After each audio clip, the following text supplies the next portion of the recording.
అందరికీ నమస్కారం. ఏపీకి అసలు ఏమైందండి? అరే జగన్మోహన్ రెడ్డి హయాంలో ఏమో కల్తీ మద్యం, ఇప్పుడు వచ్చేసి ఏపీలో కల్తీ పాలంటే ఇంకా నిర్ధారణ కాదు, కానీ ఆల్మోస్ట్ అదే అంటున్నారు.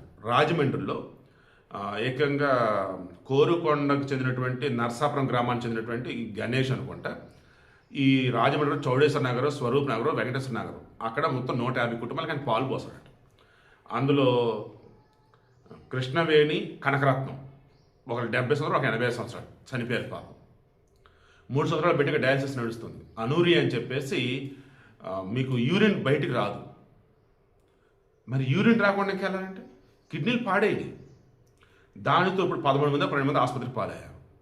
క్రాస్ చెక్ చేస్తున్నప్పుడు డాక్టర్లు ఏం చెప్తున్నారంటే, ఒకటి పాలలో విష పదార్థాలు కలిసాయా, పాలలో అతను ఏమైనా కలిపాడా ఏంటి అనేది ల్యాబ్కి తీసుకెళ్ళాం. ఆ పాలు ఎవరైతే అమ్మాడో అతను అదుపులోకి తీసుకున్నాం.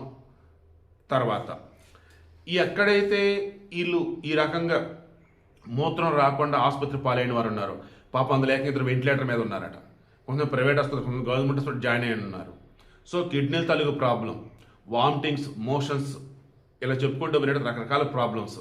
అంటే వారికి సంబంధించి వాళ్ళ యొక్క వాటర్ ట్యాంకుల్లో క్లీనింగ్ లేక అదైనా ప్రాబ్లమా, లేదన్నప్పుడు అండర్ గ్రౌండ్ వాటర్ ఏదైనా ప్రాబ్లమా, లేదు అన్నప్పుడు ఇళ్లలో బోర్లు ఏదైనా ప్రాబ్లమా, లేదు ఈ రీసెంట్ టైమ్స్ వీళ్ళందరూ ఏదైనా తేడా ఏదైనా తిన్నారా. బాగా గుర్తుంటే ఏలూరు దగ్గర అనుకుంటా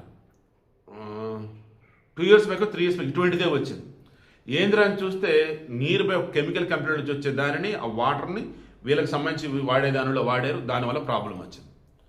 బట్ ఎక్కడో ఏదో భయంకరమైన స్వార్థం అండి ఏపీలో, అన్ని చోట్ల కొన్ని చోట్ల. దానివల్ల ఇటువంటి ఘోరాలు జరుగుతున్నాయి.